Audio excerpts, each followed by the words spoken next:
Welcome everyone in this new video on Figma. Today we're going to finally look at some essential elements that characterize this program: components, variants, and instances. We'll start with a new file. Then the component is the pillar element of Figma because it allows us to design a component precisely that is a constituent piece of our design, such as buttons, icons, layouts, and more. This element is recurring, and precisely because it is recurring and will be found repeated many times within the design, it is smart to change the characteristics of this object only once by acting on the master component, so that all changes made on it are also directly applied to all its copies, which are called instances. You can, as we have seen for many other elements, create components to be used within a single file, or you can use the library to share components and styles among various files and projects. Let's start with a practical example so that we understand better. Let's create a button by taking advantage of the notions about auto layout that we saw in the last lesson. Then create a small frame by clicking the F for frame on the keyboard, and with the shortcut T instead, type in some text, for example play, and then select the two elements together and do Shift A to create the auto layout. Now adjust the text and padding as you like, and then we give a color fill from here. And finally, we round off the corners a bit with the corner radius. Well, our button is ready and it is fully responsive, as we had already seen, because we have options for both height and width. So first we have to convert it to a component, and to do that, we have to select it and click on the icon above, Create Component. And now, as you see, the button is outlined with a purple line. And in the layer list, we have this same 4-diamond icon, which indicates that it's now a component. Indeed, the main component, the master one. A master component defines the properties, so it dictates law, we might say. Whereas if we make a copy of it holding down Alt or Option and dragging, we will have what is called an instance. That we said a copy of the component that can be reused in projects, and all instances are connected to the main component and receive all the updates made to it. You see that if I changed, for example, the color of the component, the color of this instance will also change. And the text too, of course. However, the opposite does not happen.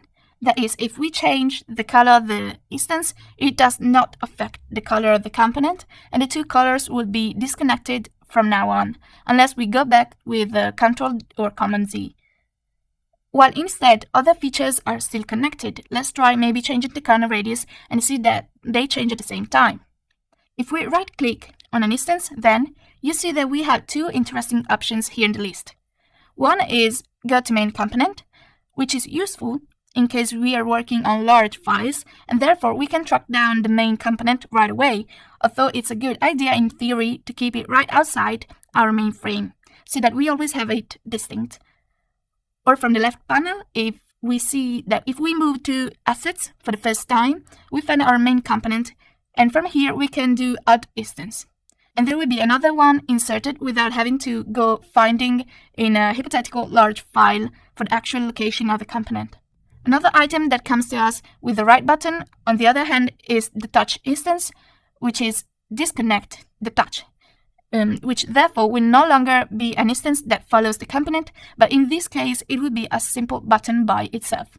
Now let's move on to the variants, which are different thing from the instances, and that's because precisely they are different versions of the component. That is, these should also be placed outside the main frame.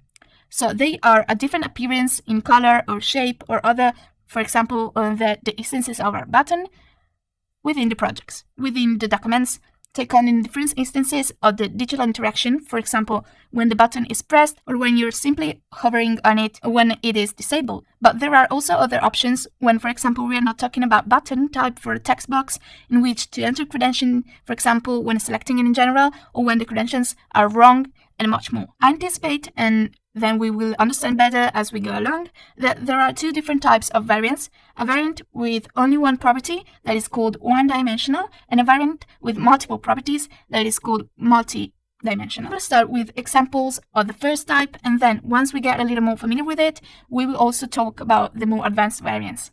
But first of all, how can we create variants?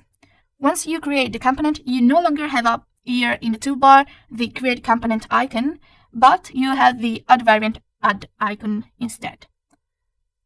As soon as I click on this button, you can see that this frame appears, which includes the master component and its variants. And you see that the whole set, which is called frame2, has actually become the component, and the two elements are the two variants of the same button component. And so on the left side, we have the 4 diamond symbol for the set frame and a single full diamond for the variants and an empty one instead for the instances. This second variant, for instance, let's make it darker on the fill. So from here we change the color. As we have already mentioned in other lessons, to rename a layer, just click on it twice from here.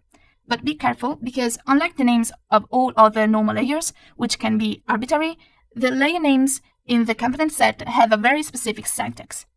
This structure contains important information about each variant, including the properties and values associated with it.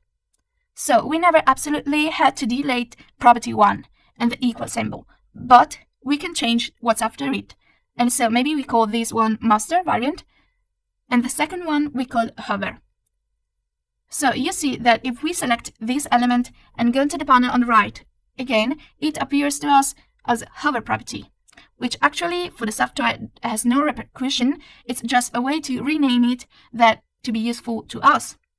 If in fact we try to rename it from here, clicking rename and typing darker, meaning just that, we see that the name also changes on the left side in the list. And then we will also see the case where you have multiple properties.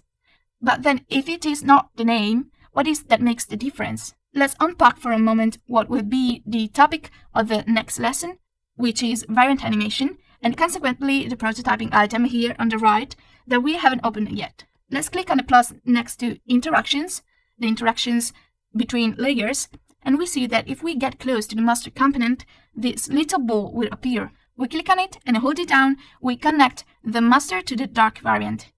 At this point, we can change the mode of this interaction between the two forms from this little panel that opens from here. First of all, we see that this interaction is set to change to, so it consists of a change from first to second, and then we can choose the mode from here on click. So when you click on it, on drag, etc.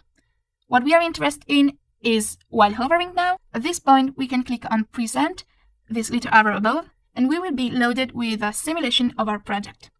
You see, we now have just the instance inside the frame of our desktop, and if I pause up here, the button becomes darker to me. It becomes the second variant as we wanted. Otherwise, it has the default appearance of the main variant. Let's go back now to the main workspace and move on with the video. So the way variants work is this. You create different properties and then you set different values for those properties. So let's say we want to create the additional possible states of this button in addition to hover, which we rename it that way now just because we said it must be useful to us. Let's create another variation for when the button is pressed. So let's write pressed, and we could leave the same color as default, but add in this case a top only outline, and to the left from here the advanced outline options to give it a sense of depth.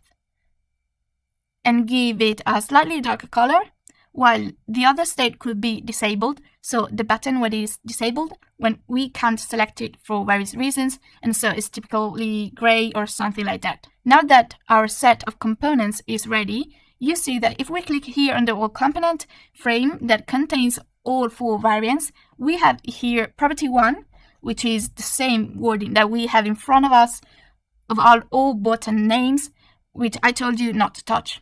So property 1 is nothing but the state of our button, which we can take on these 4 aspects. But another property could very well be the size, and so we create it from here, having selected the component and clicking this plus icon. You see there are 4 options, and they are variant, boolean, instance swap, and text. Now we're going to go through them one by one, but notice that this means that we could have a component with lots of properties that in turn have additional values which can be combined with each other. This is the multi-dimensional component that we mentioned earlier. That is a component that has multiple properties with multiple values that can create lots of combination. Let's start with the first variant item, which is actually what we've been doing so far, because our property state, as you see, has the same symbol for what we find here. If we want, though, we could add many other variant properties, such as size, that could have variants as big and small.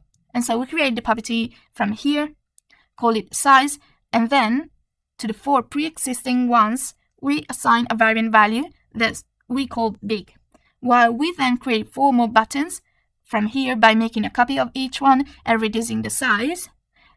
And we see that as long as we don't change the value, that is the name of the variant option, we will be told that there is a conflict between the nomenclatures because we have 2 equal buttons still for Figma. So we have to change here and add the small option. So we do that for the other states as well. Now let's prove what we wanted. Let's create an instance of any of our buttons and see that here on the right hand side, all the options that we have created appear and they modify the button in the correct way in the workspace. Another property might be the same button with one icon or with a different one. And these are actually already 16 more variations to be built. That is exactly what the 4 component properties items are for.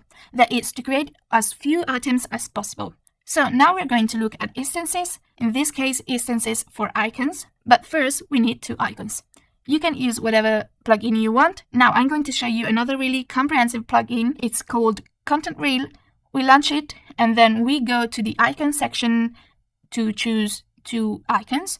I type play above here and then I choose this one and this one. And I'm going to rename them in my list on the left play and play pose. At this point, I'm going to make them both components by clicking on here above, and then I'm going to copy and drag them with Alt or Option. That's going to create instances, which I'm going to bring inside our buttons, really just this one, the play one, and I can choose whether to put it on the left or right of our keyboard arrows, writing being that this is an automatic layer frame. For ease, now I'm going to delete 2 of the 4 state variants, the click one and like the press one and the disable one. I'm going to insert the instances inside my buttons, and in the smaller ones, I'm going to reduce their size. Let's now double click on our icon and look in the right sidebar. We can see that there is the instance icon and the word play. And then here on the right side in apply instance swap property, if we click on it, we can add an instance here. So let's rename this property instance icon. And then we can set the icon that we want to be the default from here. A little panel that is nothing but the assets that we have here where all the components appear.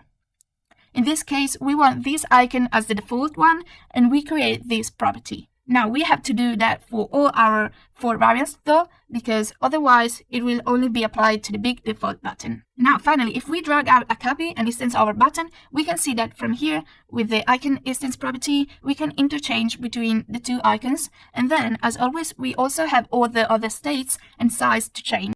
Now let's move on to the text component property, which works very similarly to icons. If we click on the text of our button, we can see below at the content that we have the same button as before of the apply instance swap property, but this time it says apply text property.